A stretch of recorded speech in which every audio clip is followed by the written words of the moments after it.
Hello students, I cordially welcome you all back to this session. Now I am going to deal with the rest part of your ninth unit entitled I Believe That Books Will Never Disappear. Let all of us take a look at what we learned in our previous class. Students, in our previous class, we came to know about how Luis Borges was much educated using the books which were available in his father's library. In the following paragraph, we made a move on to know how Luis Borges had the perspective or tendency to look at his mother. After referring to that paragraph, we were sure that Luis Borges had a certain tendency or perspective in looking at his mother. This tendency or perspective or the way how our Luis Borges looked at his mother was generalized with the children of the world. Students, now what I am trying to tell you people is that the tendency or perspective that our Luis Borges had in him was as the same as the children of the world. In the following paragraph, we got to know about the blindness which it the life of our Luis Borges after reaching is 55 years of age, which means Luis Borges had lost his eyesight. He couldn't see the objects surrounding him in his nature. He confessed or accepted the blindness as it had come to him. He considered this blindness as a way of life. And he admitted before Olifano, telling him that that's a way of life that was not completely unhappy in his life. He managed to fill his life with the happiness, taking many replacements to fill the gap which was made by the blindness in his life. Here, our Luis Borges cited or mentioned a writer and himself, or Luis Borges. They thought that the people of the world had to think that whatever happened to them in their life after going out of their home, whatever happened in their life, all of them were given to them only with a purpose. There might be an object behind it. Whatever happened in their life, whether it's in the form of humiliations, misfortunes, and embarrassments. There might be all the incidents or all the happenings might be in the form of misfortunes, humiliations, and embarrassments. All of them were given to the human beings or the people in the form of a material or raw material, which means all of them were given to the human beings as a raw material, as that of a clay. Here, why had Luis Borges taken the reference of this clay is that only an artist could feel this more thoroughly or deeply whenever he was given a soaked soil or a clay onto his hand. He could take his own time to give it a shape, and later that soaked oil which could be prepared by him in the form of an idol would be carried to a certain place where it might be worshipped by the people. Isn't it?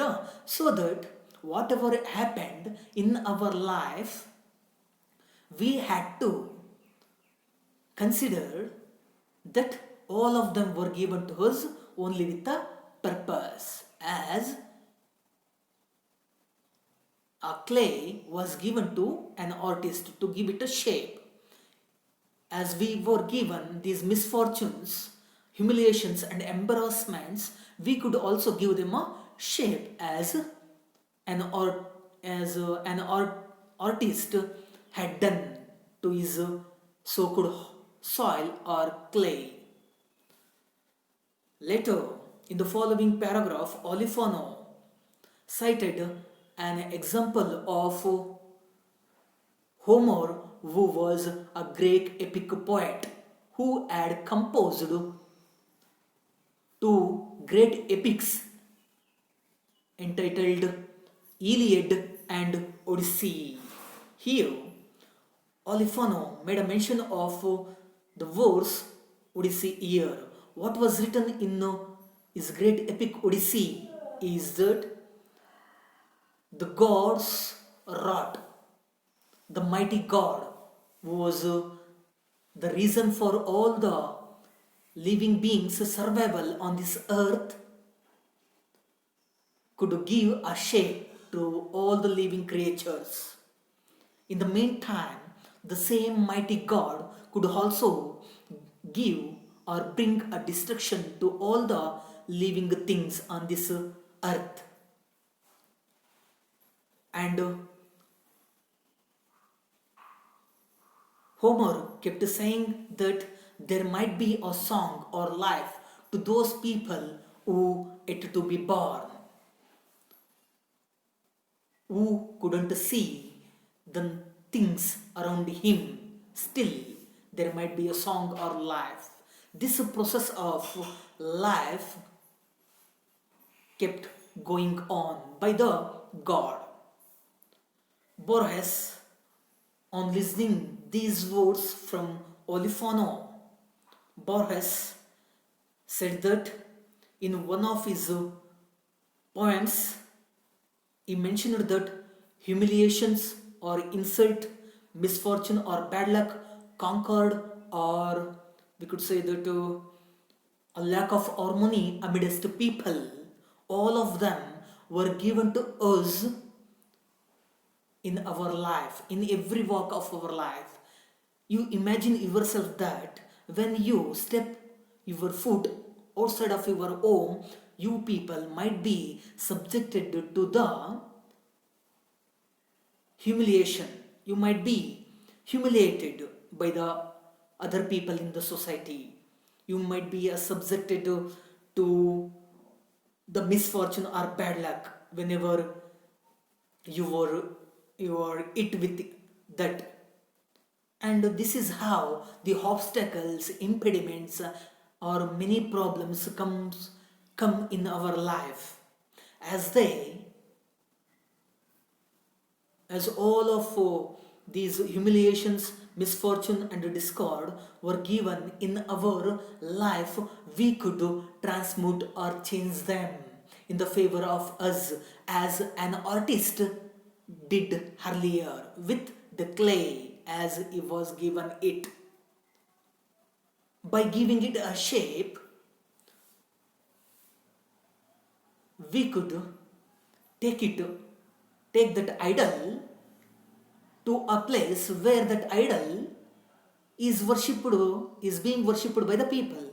In the similar manner, these things, humiliations, misfortune, and discord, as they came to us, we could use them on our way and could make use of them in the favor of us, so that we would become very stronger person in our life than we were ever before.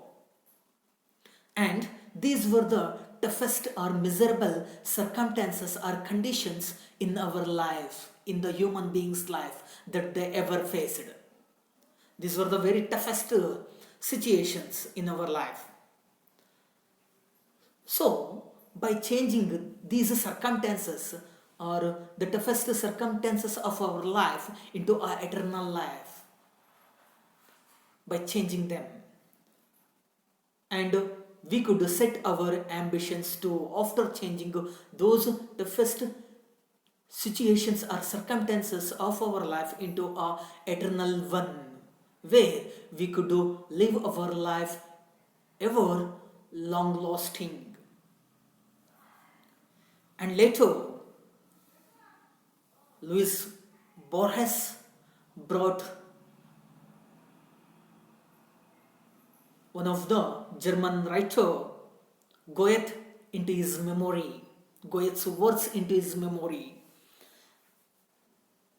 that was titled as Alles nahe word fern, which means all that is near becomes far.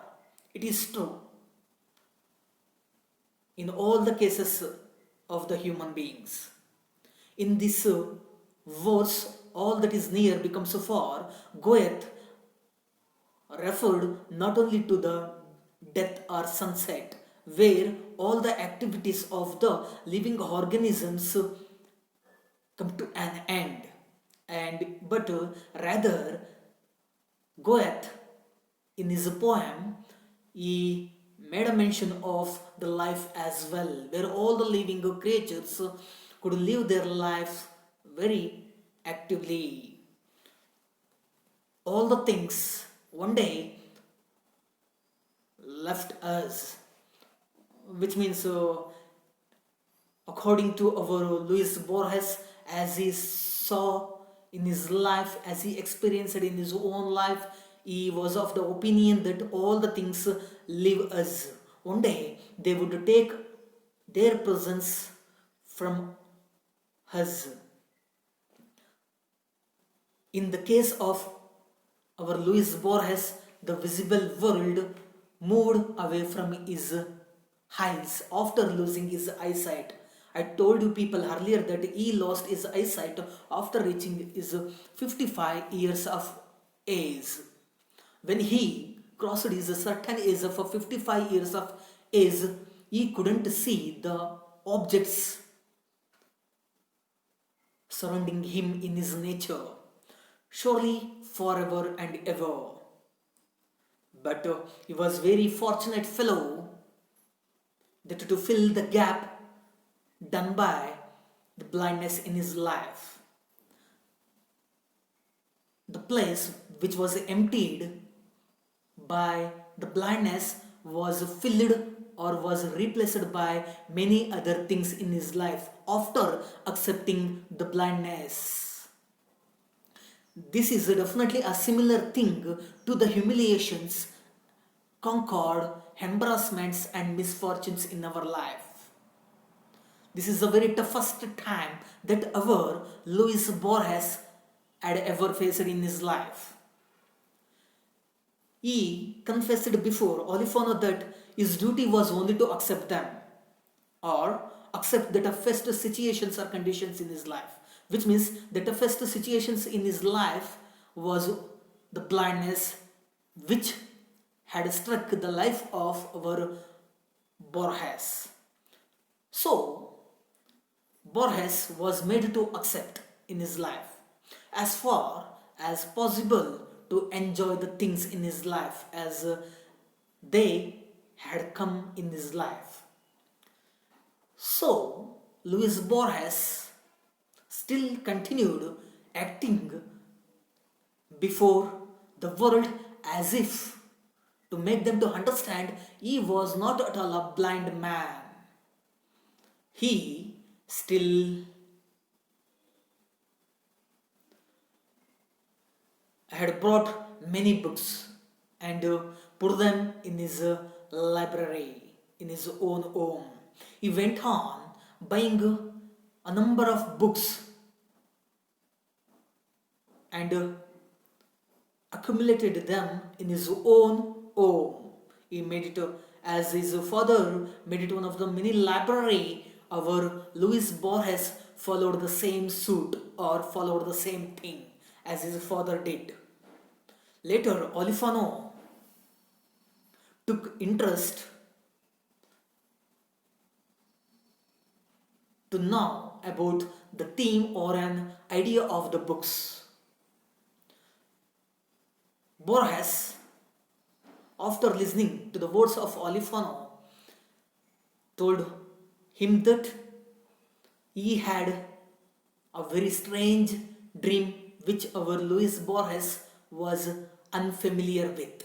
It was completely an unfamiliar, strange dream to our Borges that he dreamt in his last night.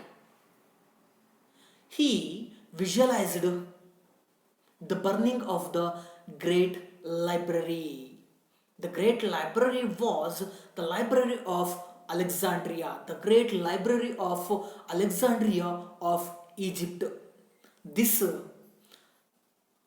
great library of Alexandria was burnt. This is how he visualized in his dream about burning of the great library when he slept. It's countless of volumes, which means Alexandria libraries, countless of numerous books were burnt by the flames or fire, as the whole library was attacked by the fire. After telling this, before Olifano asked Olifano a question that, do you believe this dream might have some meaning in it? Olifano, perhaps Borges. He gave him an answer, perhaps. Later, Olifano asked Borges a question over here. Had he ever thought of writing any book over history? Borges told Olifano that no, he never thought of writing a book on the history. But he admitted before Olifano that it's an excellent idea to write a book on the history. And he confessed that writing a book on history was a wonderful thing in anyone's life. Really, it matters a lot in someone's life. If anyone had written a book on the history, so that Borges told him that he would keep the idea of writing history book in his mind all alive to write it down. But he suspected about his own ability that if an 83-year-old man could write such a book on the history after reaching this old age, could he do it? This is how he suspected about his own ability. Later, he remembered a writer from Germany who was named Spengler, who composed a work entitled Decline of the West. In this work, Spengler made an attempt to write a book on the history. Earlier, before our Borges even thought about writing a book, already this attempt of writing a book on the history was done by Spengler in his work Decline of the West. In that Decline of the West, Spengler wrote many comments over the books. This is the point where I stopped teaching you people in our previous class. Students, let's make a move from here onwards, where Olifano says, in one of your essays, you quote the words of Bernard Shaw. Every book worth being reread has been written by the Spirit. What Olifano tells Borges while interviewing him is that in one of your essays, which means Olifano tells Borges that you have written many essays entire your career. Throughout your career, you have written many essays. In those number of essays, our Olifano directs one of the essays. In one of your essays, among all of them, you have quoted or you have cited the words of Bernard Shaw. Here, students, you need to know who Bernard Shaw is. Bernard Shaw he was an Irish dramatist, a critic, and a political activist as well. He had a profound impact over the Western theatre. It lasted for it lasted even after his death. This is the way how Bernard Shaw influenced over the Western theatre. This critic Bernard Shaw's words are mentioned or quoted by our Borges. This is told by Olifano to Borges here. In one of your essays, you have quoted or mentioned, we can say, mentioned or cited the same words of Bernard Shaw. Bernard Shaw has written something. That something which is written by Bernard Shaw is mentioned in one of the work of our Borges, in one of the essays of Borges. Borges has used the same words of Bernard Shaw in one of his essays. What has Bernard Shaw written in his work is that every book worth being reread has been written by the Spirit. This is an advice given by the Bernard Shaw. Every book, each book or an individual book worth being reread. Here, what Bernard Shaw says in this line is that every book has its own value or worth. Every author of book wants his readers or her readers to reread it. But in the case of every book to be reread by its readers, it must be written by the spirit or goodwill of the writer. When is this possible? Is that when is every book reread by its readers? Is that when the writer of that book writes that book with a good spirit or a good intention or a good will, then only every book will be a valuable one to be reread. So, this is what Bernard Shaw has written in his line. This same line is added or mentioned by our Borges in one of his essays. Here, again, I will tell you people what does this lines say has. To make any book to reread by its readers, it must only be written by the writer having the goodwill or spirit. When he has a good intention or goodwill according to the needs of the readers, then only each book can be reread by its readers. After listening these words from Olifano, Borges tells him that yes, here ha is an expression of appreciation. Now Borges shows his appreciation after listening to the words of Olifano. S, which means here Borges admits or accepts with the words of Olifano as they are said by Bernard Shaw in his work.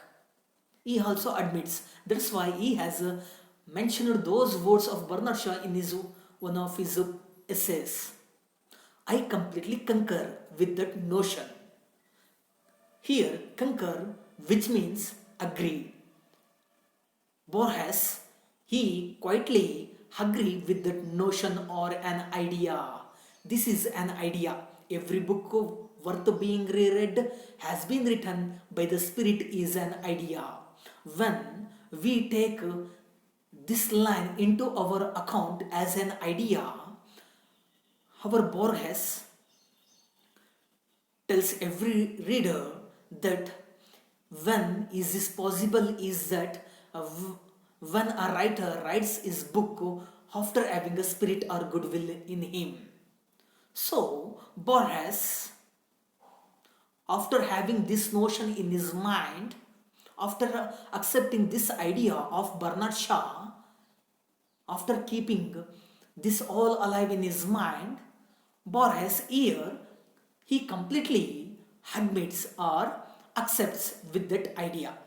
Since when does he accept is that since a book goes beyond its author's intention. Here, students, as we are readers of many books in our life, we need to understand one thing, that is, every book, each book always goes beyond its author's intention. Here, an author, while writing his book, he has his own intention to write it down.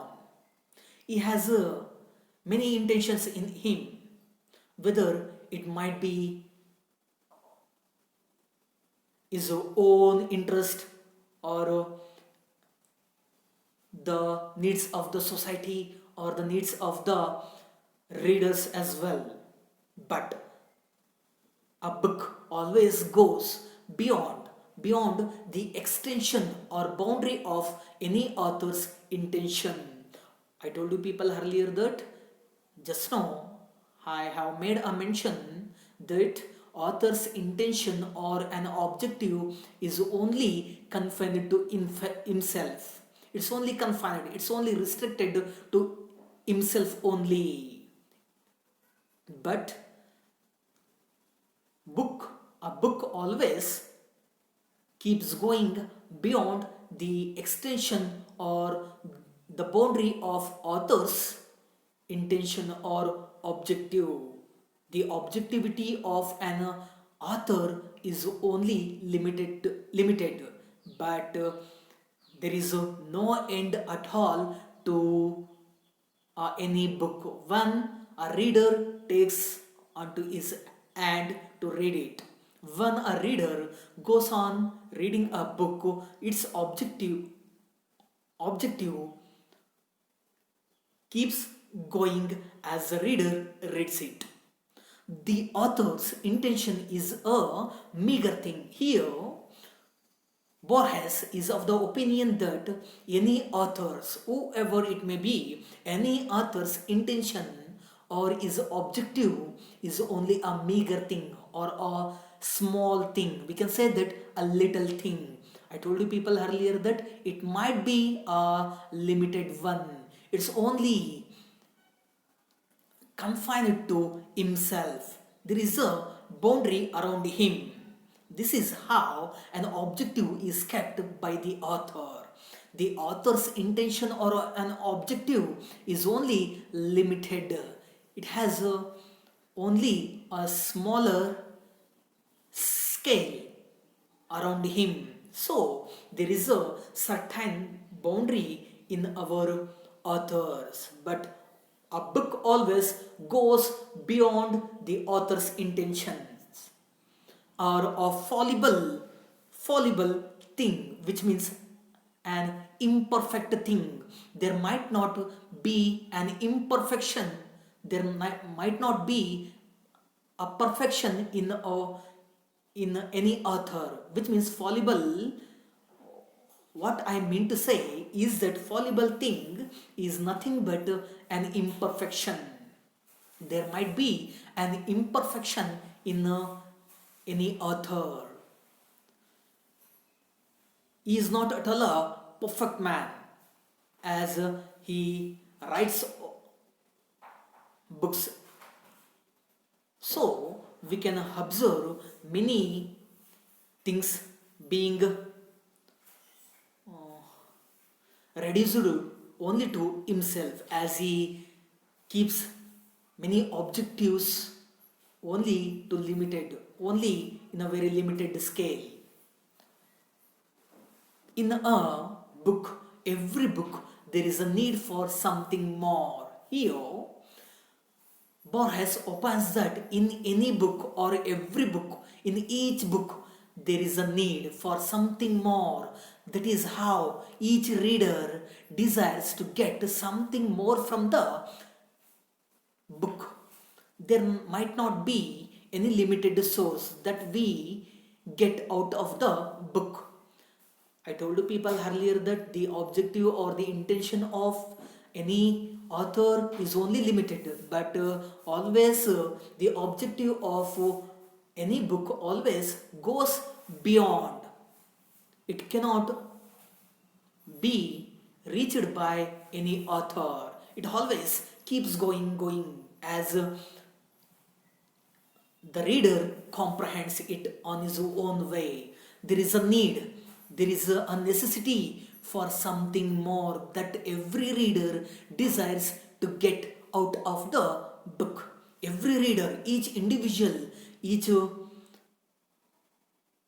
reader of any textbook, he finds himself or herself in her place to get something out more from the textbook, which is always mysterious.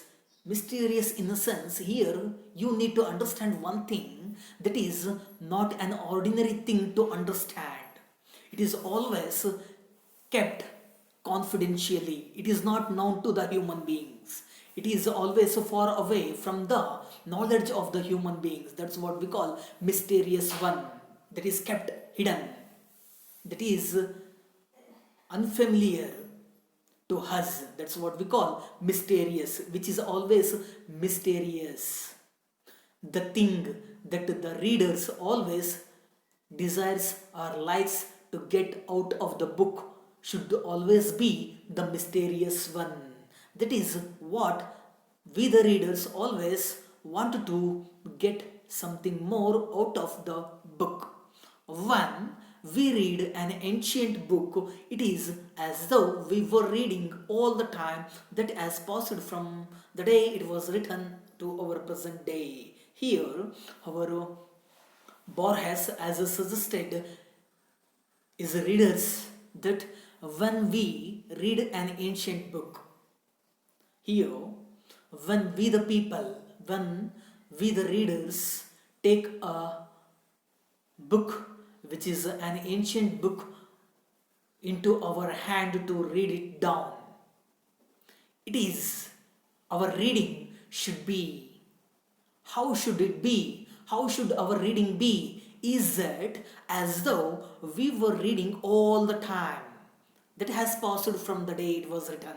Here, what are we being suggested by our Borges is that when we start reading an ancient book, after taking hold of that ancient book in our hand, when we start going through it, our reading should be like we were reading all the time. That has passed. The book has passed all through the days when it was written. There is a certain period when this ancient book is written, which gets held in your hand. The book which you hold in your hand is written at a particular time, at a particular era. From that onwards, there are many centuries to see. Among all those centuries, this book, after going through it, after reading through it, the readers will come to know everything as the book as passed from the day it was written.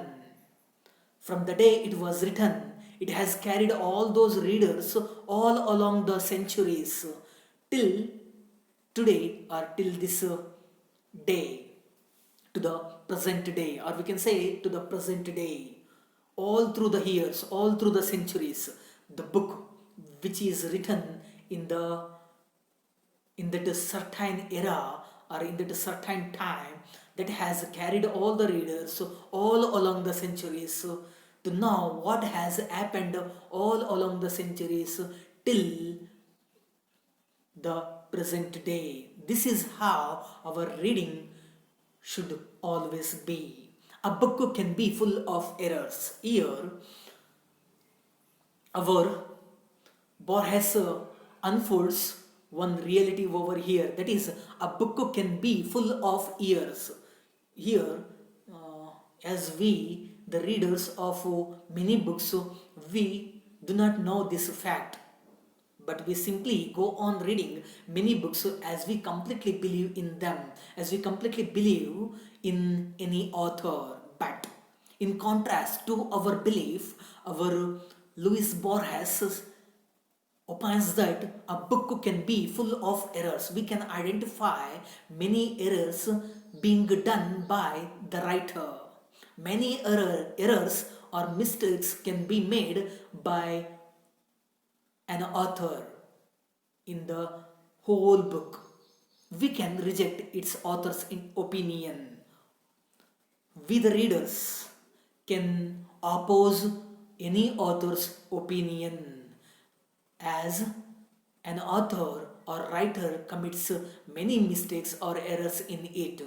We have been given such a right or ability to object any author's opinions, because author's opinions are confined or limited to himself only. It has only a limited advantage, it has only limited scale. That's why author's opinions are only limited to himself, so that we, the readers, can reject or oppose any author's opinions which are built on himself only. We can also disagree with him or her, whoever it may be, whether it is he or she, whether it is a poet or a poetess, or an author or an authoress, a writer.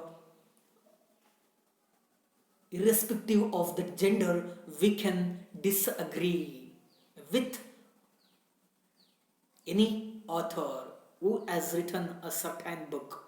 But a book always retains something.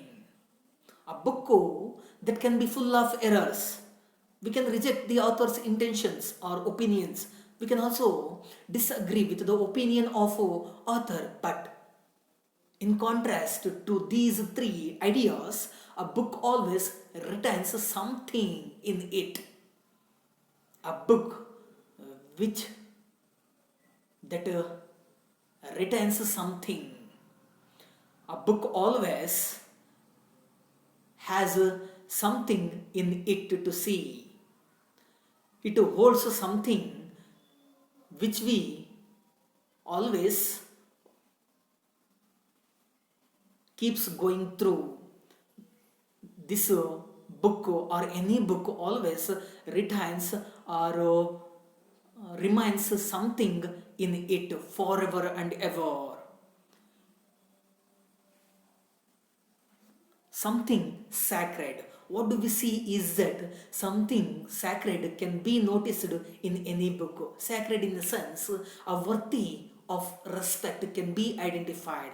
We will always show our respect towards the book as we gain knowledge. And moreover, we compare this book to a goddess Saraswati, so that a book always retains or keeps something sacred are worthy of respect in it. A valuable thing can always be observed in any book, though we oppose any author's intentions or opinions. Something mortal is there, and the spirituality can also be identified in it. Something mortal or spirituality can be noticed or observed in any book. That is how we have compared any book to Lord or Goddess Saraswati. Something magical which brings us happiness. Magical thing which can enchant us, which means this magical power which is held by this book can bring us happiness at the end of the reading. Something magical is with the book. The magical thing or enchanting power or the attracting power is always with the book, which can certainly bring us solace or happiness. Olifano, Borges, what is poetry? How would you define it?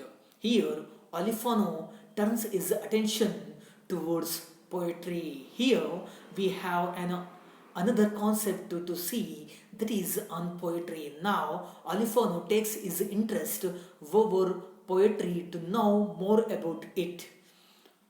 Olifano has asked Borges a question here, asking him that what is poetry? How would you define it? How would you describe poetry according to the way how you perceive it, how you look at it? This is how Olifano has asked Borges a question here. Borges, receiving this question from Olifano, tells him an answer that I believe that poetry is something so intimate, which means a familiar thing. Here, what I mean to say is that intimate in a sense a familiar thing. We have been familiar with the poetry since our childhood, since we start reading English literature, since we start reading English language, we have been familiar with the poetry. We have been prescribed many poems or poetry in our English textbooks.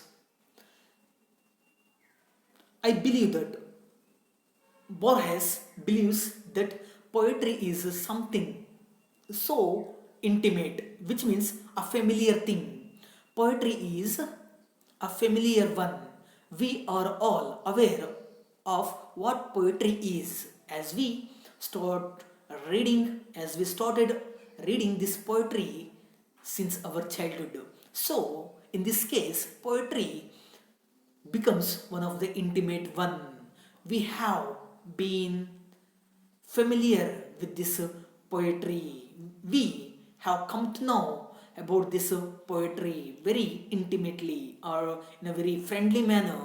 We have been always with this poetry, and so essential. It is a very necessary thing. It's a very inevitable thing in our English language. Poetry is an essential one. It is an inseparable part of English book. That's what we call necessary or essential thing. It is an inseparable thing in our English language that it cannot be defined without oversimplifying it. It can't always be defined without oversimplifying it. Here, what does Borges say is that always poetry can't be explained or described without making it a simple one. If we, the readers, can't make it a simple one, can't go through the dictionary to get the help of it, can't go to the teacher's help to get to know what is all about, we can't be able to define what poetry is. Here, what I mean to say is that the poetry can't at all be described if we can't make it a simple one. Before going through the poetry, we need to one thing, that is we must make any poetry a simple one. That's what we call oversimplification or oversimplifying. Before going through any particular poetry, we need to make it a simple one, so that our poetry can be defined by us. It would be like an attempt, or it would be like attempting to define the color yellow, love, and the fall of leaves in the autumn. Here it would be the attempt, or the way how we attempt to define the poetry is as the same as the color of yellow to define it. Here, the color yellow is not easily be defined by us. It is not the mixture of all the colors. It has its own identity. It has many specialization in it. So, the attempt that is done by us to define this poetry is as the same as that of the definition of the color of yellow. An attempt is not easily be done to explain or define the color of yellow. We can't easily explain the color of yellow and the love as well. The more the concept of, or the definition that is associated with the love is very complicated process, because the love that is seen by each individual can be defined by themselves as they start looking at it, as they start perceiving it. So it can be differed from one and another. So it can be difficult to define the word love. And the fall of leaves in the autumn season. Autumn is a season of the year where all the leaves of the tree fall down. In this season, the falling down of the leaves can't at all be easily defined by us. These three things, the color of yellow, love, and fall of leaves in the autumn season, can't at all easily be defined. In the same way, attempting to define the poetry is the difficult one to define it. In the same way of understanding the color of yellow, love, and fall of leaves, I believe that poetry is the aesthetic act. Here, our Borges believes the fact that poetry is the aesthetic, which means it gives us a beauty or a real beauty. A reality has been described by a poetry, though it can be conceived by any poet in an imaginative way. He believes that poetry is the aesthetic act. In another sense, we can say that poetry is the creation of the beauty.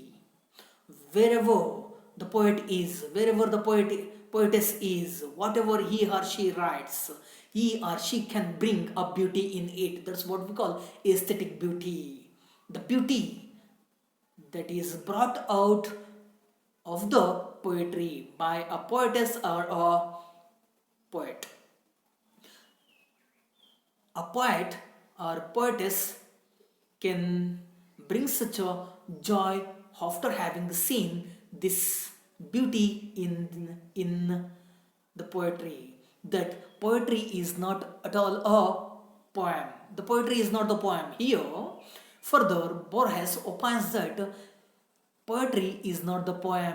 Here he brings out a contrast in between a poetry and a poem. Here distinguish has been made in between a poetry and a poem.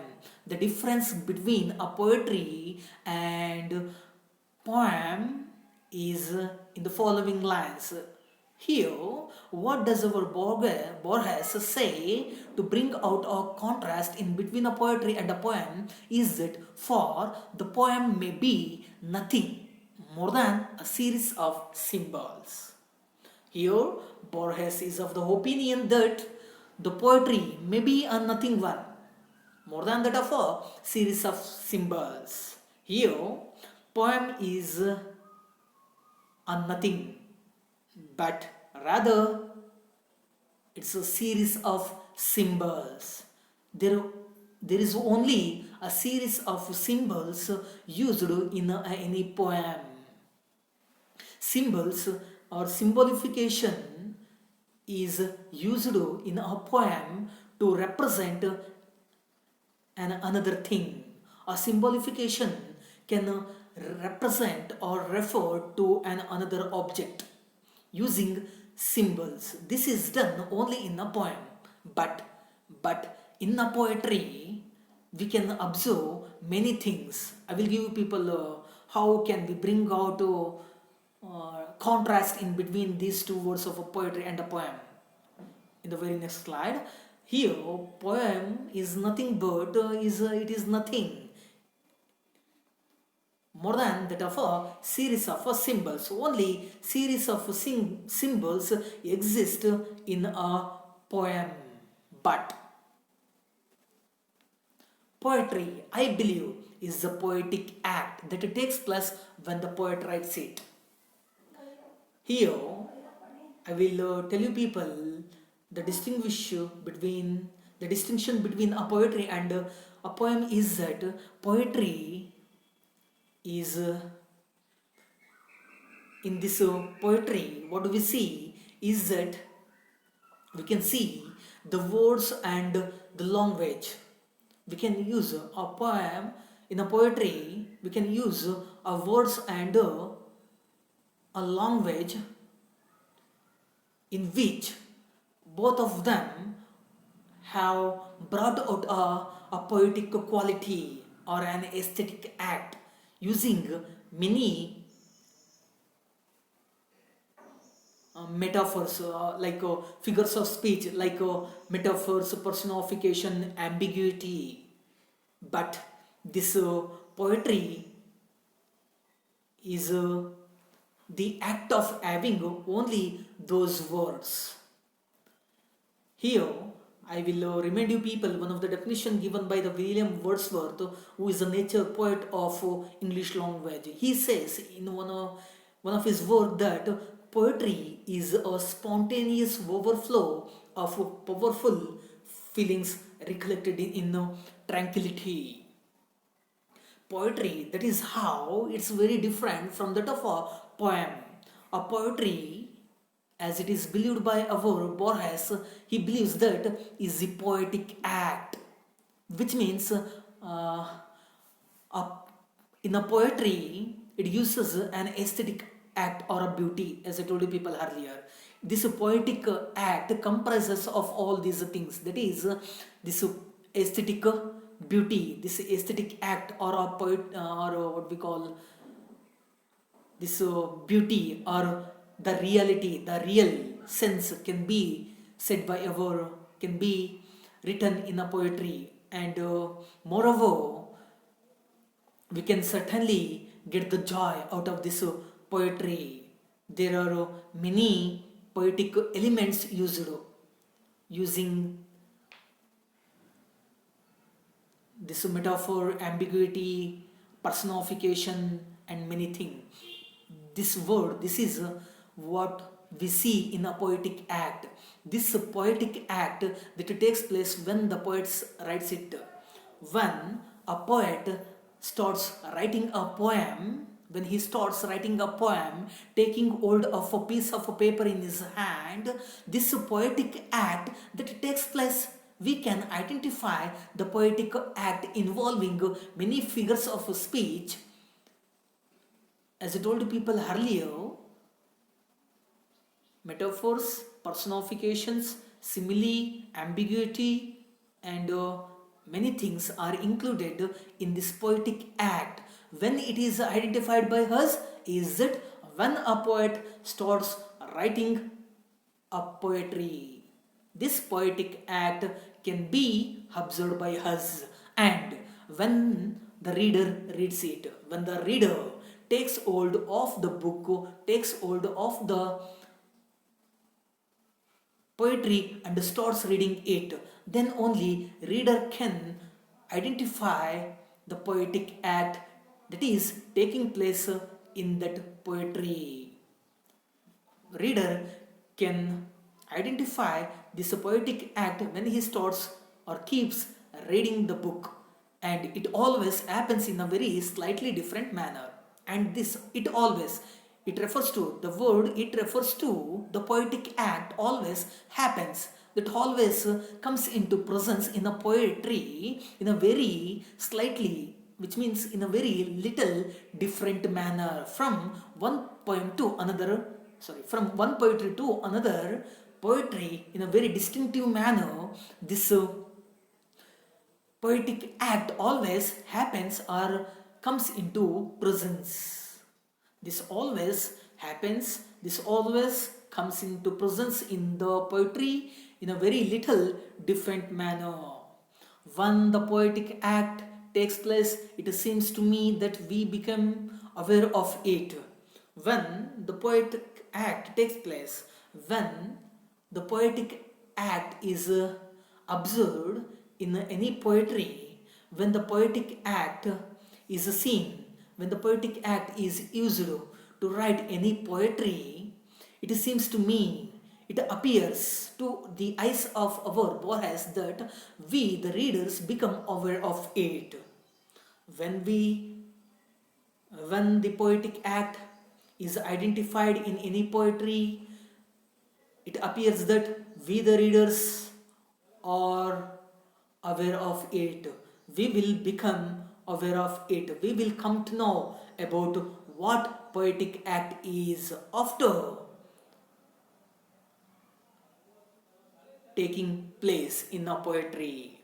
When we observe the poetic act in that poetry, we will be sure that the poetic act is identified, the poetic act is used in a poetry.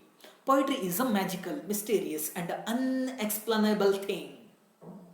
Poetry is a magical thing, which means poetry can enchant us, it can attract all the readers at it.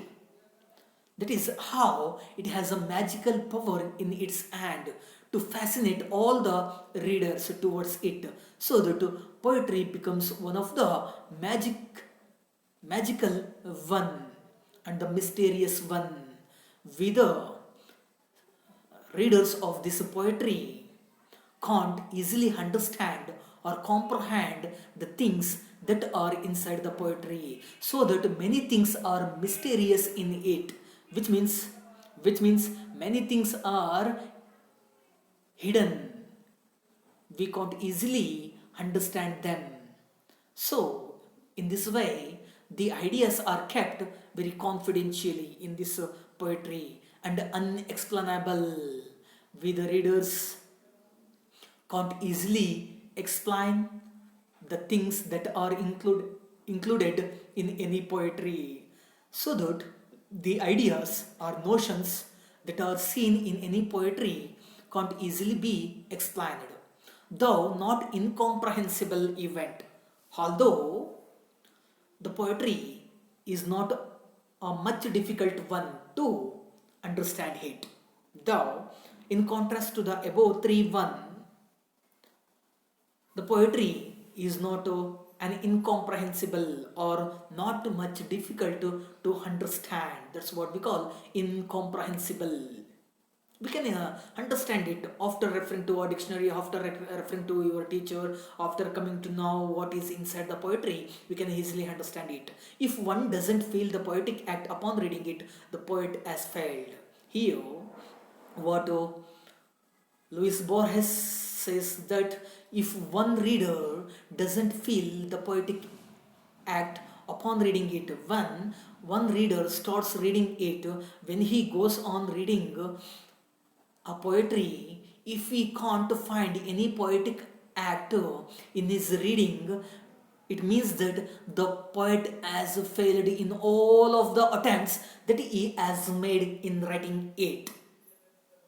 That's it. The poet, all the attempts of the poet are failed to make any reader to understand what is inside the poetry.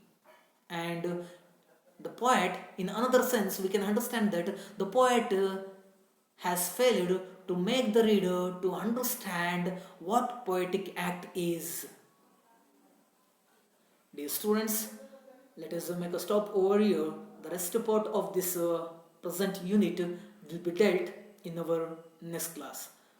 I thank you all for listening to me all through the way. Thank you.